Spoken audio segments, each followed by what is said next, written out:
Nah, sampai sini adakah yang mau bertanya atau mau sharing? Misalnya gini, Mbak, saya memang nggak pernah dengar coaching, tapi kalau yang kayak gini, ngebatin dengan struktur begini, hatam Mbak. Nah, misalnya gitu. Oh boleh, yuk kita share ya. Ya Mbak Hesti ya, setuju?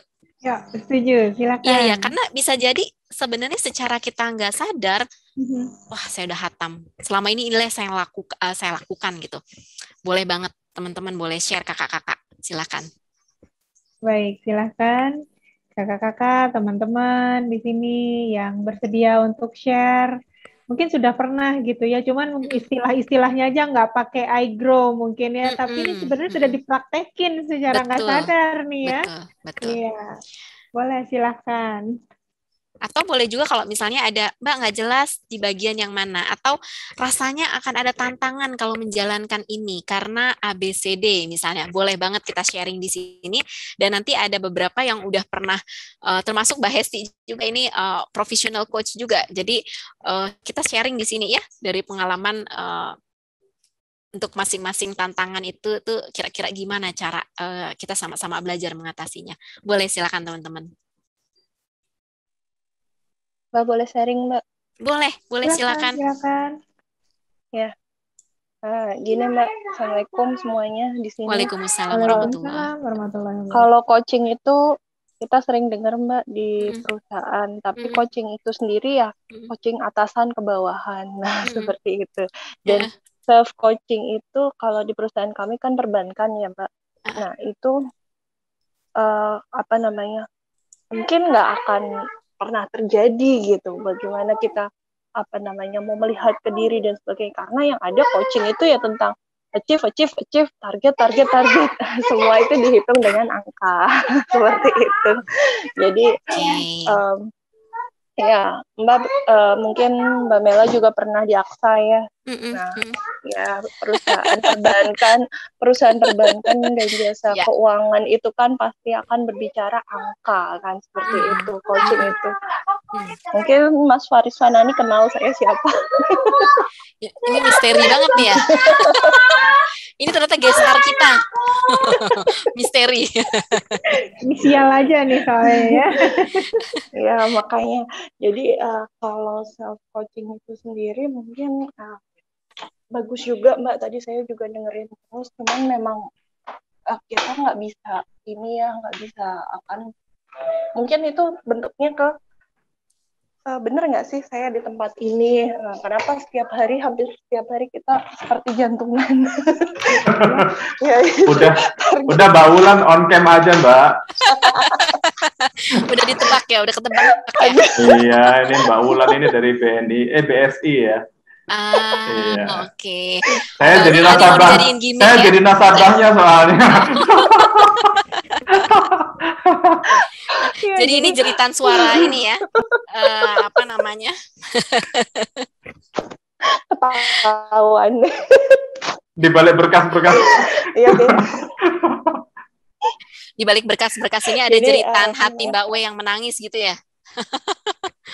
Ya, Melo ya malam minggu. Betul, apalagi kita juga lagi ini ya Mbak, migrasi ya Mbak, komplainnya macam-macam. Iya, iya. Kadang coaching itu sendiri, self coaching itu sendiri mungkin ya kita kalau kayak gini kayak benar-benar nggak ada apa namanya ya benar-benar tenang di rumah dan sebagainya, mungkin kita bisa lakukan, tapi itu pun dalam kehidupan sehari-hari nggak akan apa namanya jarang akan bisa terjadi gitu loh Mbak. Ini saya cuma sharing aja sih Mbak, karena memang di dunia kami itu ya semua ditentukan dengan angka seperti itu. Oke. Ya, terima kasih. Terima kasih banyak Mbak W. Sebut saja Mawar apa Mbak Wulan? Pilih yang mana? Oke, thank you Mbak Wulan. Aja. Ya, thank you Mbak Wulan. Apa namanya untuk feedbacknya yang sangat jujur dan transparan banget ya. Kenapa saya bilang jujur dan transparan banget? Karena memang nggak bisa dipungkiri di sales driven company, saya betul kita sama-sama pernah di dunia lembaga keuangan ya. Sales driven company itu memang target nomor 1 gitu ya, jargonnya begitu. Nah, Jadi memang ada beberapa hal yang saya perlu luruskan sedikit. Memang di dunia industri corporate, coaching ini kadang dipahami atau quote and quote disamakan dengan performance review. Itu udah common banget, apalagi kalau di dunia sales ya. Jadi kalau dibilang sini saya coaching ya, ada manajer manggil anak buahnya sini saya coaching. Nah itu isinya itu adalah berapa target hari ini, mau berapa. Ini mungkin Mas Atik nanti juga bisa ini ya sharing pengalaman gitu. Nah jadi apa namanya, tema atau agenda utama dalam percakapan itu lebih pada menanyakan target, bagaimana cara mencapai gap target, kemudian apa yang bisa dilakukan, terus kalau nggak tercapai besok komitmennya atau konsekuensinya apa. Betul begitu ya, Mbak Ulan ya, yang biasa terjadi. Nah, Betul. ini yang sebenarnya perlu diluruskan gitu. Jadi performance review itu adalah dua hal yang berbeda dengan coaching, tapi bisa jadi saling terkait ketika kita bicara pengembangan karyawan. Jadi idealnya adalah performance review itu memang dilakukan untuk mengevaluasi kinerja karyawan. Apa yang sudah dilakukan, ada yang daily basis, ada yang weekly basis, ada yang monthly, sampai ada yang yearly basis, dan kemudian keluar rating-rating untuk menentukan di mana kinerja seorang karyawan. Nah, idealnya performance review ini membantu atasan itu juga untuk mengidentifikasi pengembangan yang tepat. Karena tidak semua sakitnya karyawan, inkompetennya karyawan itu karena masalah karena masalah motivasi aja misalnya. Enggak. Seseorang itu bisa tampil optimal itu karena ada kompetensi di sana, ada motivasi di sana, ada kapabilitas, ada ruang gerak yang diberikan dan lain sebagainya. Nah, ketika misalnya ada performance review dilakukan dan ada gap, oh karyawan ini secara 6 bulan berturut-turut nggak bisa mencapai target perusahaan, obatnya bisa jadi bukan coaching.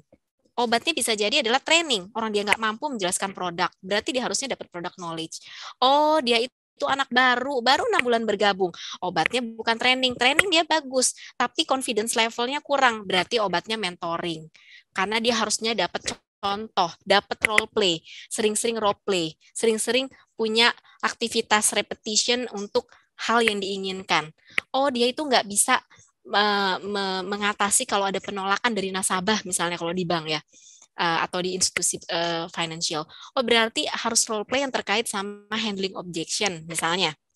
Karena repetition is a mother of skills. Orang akan punya skills tertentu kalau dia terbiasa melakukan. Jadi nggak cuma tahu teori, ibaratnya tahu frameworknya, tapi terbiasa melakukan dan percaya diri dengan hal itu. Nah, jadi memang ada beberapa organisasi atau tadi ya penerapannya itu belum sesuai dengan peruntukannya gitu ya. Dalam arti tadi seharusnya sesi itu disebut performance review. Segala hal yang terkait dengan kinerja, melihat gap kinerja, itu adalah performance review. Follow up dari performance review, baru akan dilihat ini gapnya di mana. Kalau gapnya terkait pengetahuan, training yang diperlukan, misalnya, atau body program. Dia dikasih peer yang bisa ngajarin transfer knowledge. Tapi kalau yang diperlukan adalah kepercayaan diri, untuk bisa lebih luas misalnya, atau skills karena experience-nya belum ada nih, baru setahun di organisasi ini misalnya, oh berarti dia mentoring. Dan coaching ini biasanya yang sering salah kaprah adalah coaching itu dianggap diberikan pada orang yang bermasalah. Enggak sama sekali. Jadi coaching itu ada coaching for performance, ada coaching for problem, dan enggak semua orang yang bermasalah itu harus di-coaching. Tadi tergantung masalahnya apa. Di organisasi yang sudah cukup mature, justru mereka memberikan coaching ini pada orang-orang yang diproyeksikan untuk bisa jadi future leader. Jadi orang-orang yang punya performance exceed expectation, orang-orang yang punya rating misalnya outstanding, ini yang jadi talent, kemudian mereka akan diberikan coach untuk melihat dalam 3-4 tahun ke depan, apa nih future aspiration-nya. Di organisasi ada nggak opportunity itu? Apa ada yang bagus tuh yang ngasih analogi anak tangga ya. Ibaratnya sekarang karir itu adalah anak tangga, apa yang perlu dipersiapkan di tahapan anak tangga supaya 3 tahun ke depan dia menjadi future leader dari perusahaan itu. Itu biasanya dikasih coaching. Nah, jadi kalau kita balik ke pemahaman yang sebenarnya, coaching itu adalah to unlock tadi ya, potensi dan possibilities. Tidak selalu terkait dengan permasalahan. Kalau memang tadi target gitu ya, itu mungkin lebih tepatnya di performance review gitu ya. Nah, terus yang kedua tadi, rasanya nggak memungkinkan untuk melakukan self coaching gitu ya. Tadi Mbak Ulan bilang rasanya nggak memungkinkan bagi kita untuk self coaching karena dari sisi waktu mungkin agak challenge nih gitu ya, karena udah dikejar-kejar target. Boleh nggak ada yang sharing hal berbeda yang mungkin pernah dialami? Oh, self coaching itu sebenarnya mudah gitu ya. Bahkan dalam 15-20 menit ngobrol sama diri sendiri itu insya Allah bisa dilakukan. Misalnya kayak gitu ya. Ada yang punya pengalaman berbeda nggak? Boleh teman-teman kakak-kakak ada yang sharing? Kak Atik lagi. Boleh, Mas Atik silakan. Kalau self coaching susah dilakukan, siapa tadi tuh? Dek siapa tadi yang Dek Ulan. Kak Ulan. Ya. Dek Ulan kita tuh orang lapangan, orang sales, orang marketing di lapangan.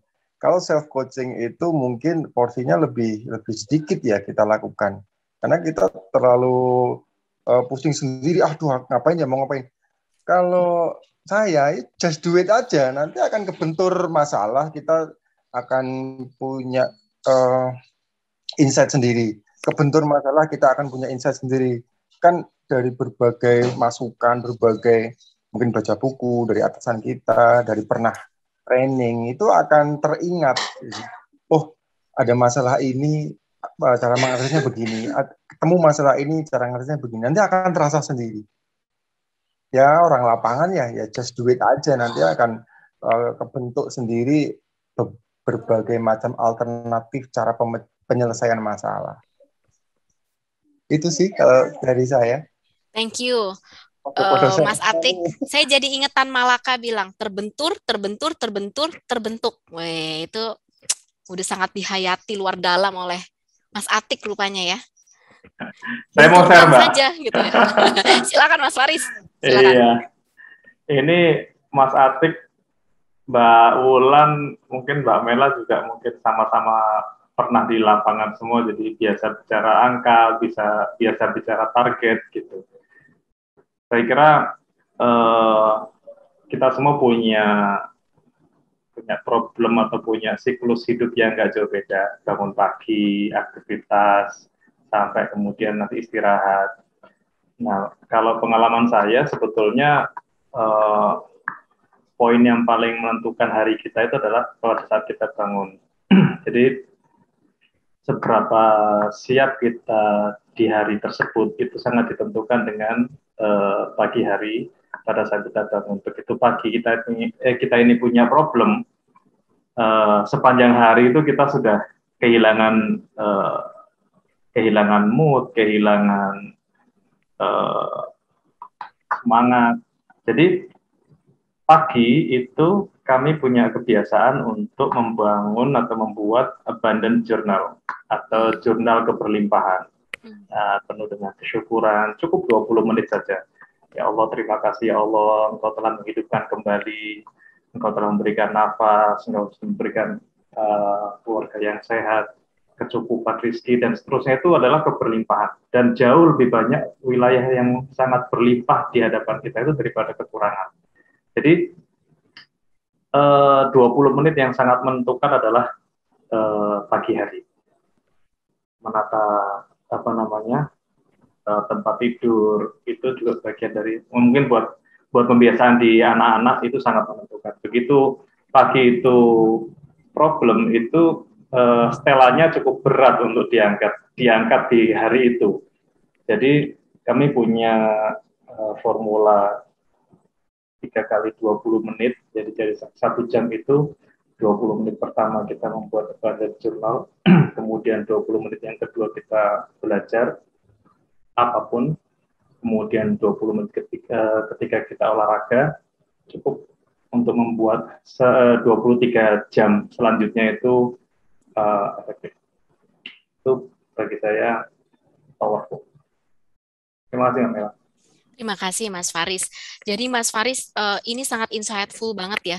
Tergantung dengan salah satu yang harus kita pertimbangkan ketika kita mau tadi bicara dengan diri kita, terus gratefulness gitu ya, bersyukur dengan apa yang kita miliki, itu ada momen waktu terbaik yang bisa kita utilisasi gitu ya. Salah satunya tadi Mas Faris sebutkan adalah di pagi hari gitu. Thank you banget Mas Faris. Teman-teman yang lain gimana? Ada yang punya pengalaman yang ingin dibagi nggak?